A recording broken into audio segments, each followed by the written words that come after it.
Hello, this is an Ibach Baby Grand, 145.5 centimeters long. That's 5'9" long. So it's a very short grand piano. And Ibach specialized in making very short grand pianos in 1930s. This is 1930. This is actually a follow-up video, and we've made a video of before the work we felt needed doing was done. And just a quick look at the piano though. So it's 88 keys. Perfect ivory keys, been fully restored, and really very tasteful piano. It's one of our favourites really. The very small Ibach grand pianos are not nearly as common as Blüthner, which is the other very top quality make of very small pianos. So we're very pleased to get this piano into stock. Now, the other video is quite long, so could refer to that for many details on the piano, but just say that it's now in our workshop showroom area, and our polisher's been going over the case, livening it up basically. There's not really been anything to repair on it, just to improve the polish. I think there was a very small repair on the back edge here, looking at the other video. By the way, it's alongside the Blüthner, which I mentioned.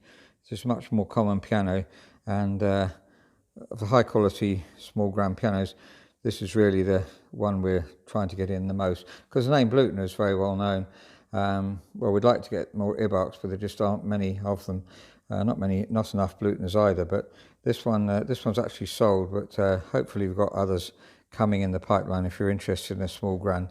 It's 151 centimeters long, so a slightly longer piano. So it's about 5 foot long. This is 4'9". So the Ibach is very small. I don't think the bass is any the worse for it. Here's the bass end of the Blüthner.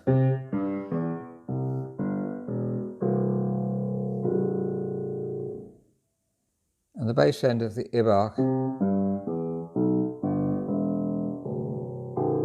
So really not a lot to choose between them. They're very short grands, so you won't get a strong bass, but obviously they play the bass in the octaves mainly anyway, so it's not really too much of an issue.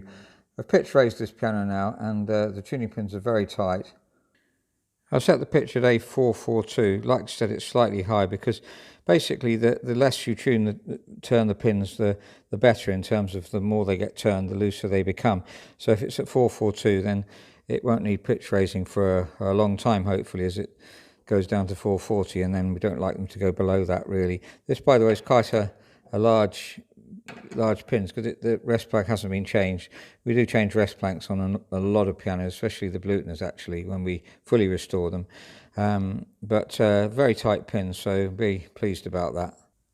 Now the main issue was that the key weighting and regulation was really needing refining tremendously. The key weighting, if you remember, was, I'll show you what it was. It was 71 grams roughly.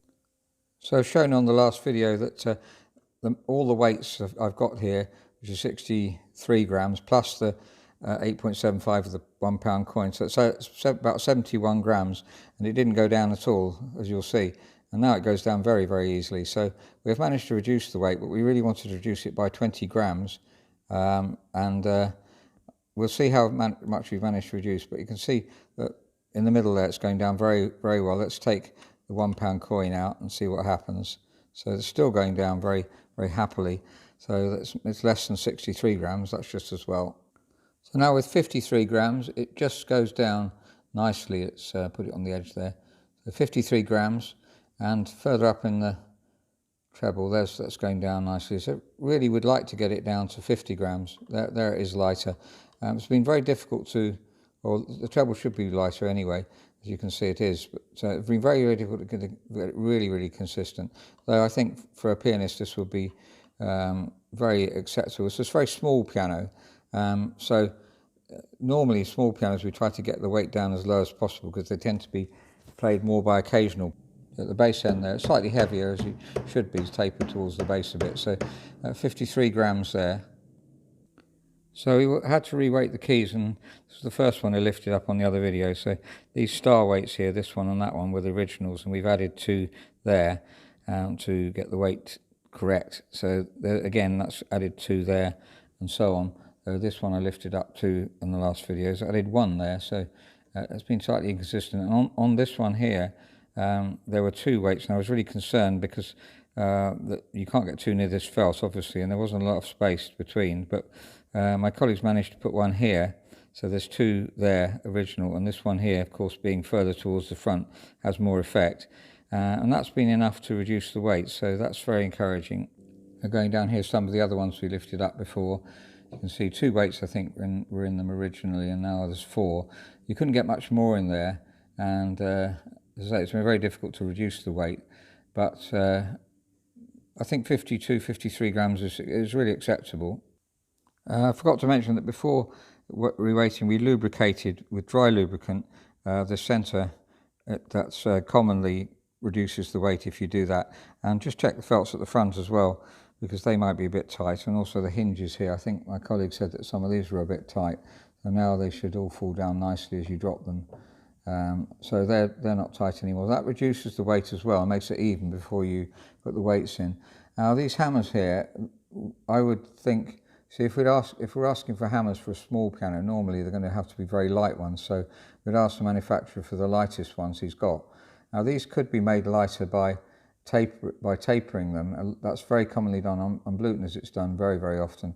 So tapering the hammer, taking a little bit of felt off, taking some of the wood off here, because you don't need all that width of wood, maybe reducing it by about a third, and that would take maybe a couple of grams it would gain on that. So it all helps, and we get it down to 50 if we did that. It's much easier to do without the hammers on, but before the hammers are put on, rather, when they just come out of the packet, than it is now. And I'd say ideally you ask for the lightest hammers possible, then you haven't got to add weights to the keys, or won't have to add very much to even it up. And the other point of lubrication is here, so you want dry lubricant here, which also helps just a little bit, but obviously not hugely. And with all those factors together, we've managed to reduce the weight, and could possibly reduce it a couple of grams further by tapering the hammers. So that's a follow-up video from the last one, where we showed this kind of work we felt needed doing on the piano, and the other video showed you an awful lot, so I won't say much on this one, except that there's still a bit of refinement to do, voicing, bit of damping as well.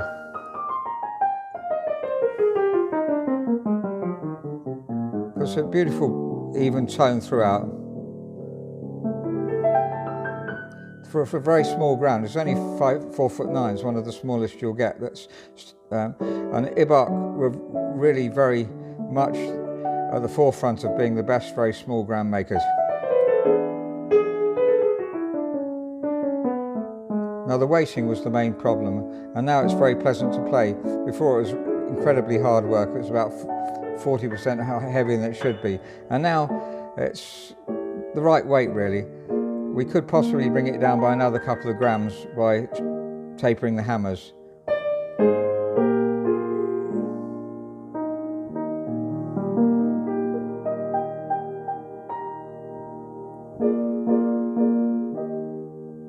Thank you very much for listening.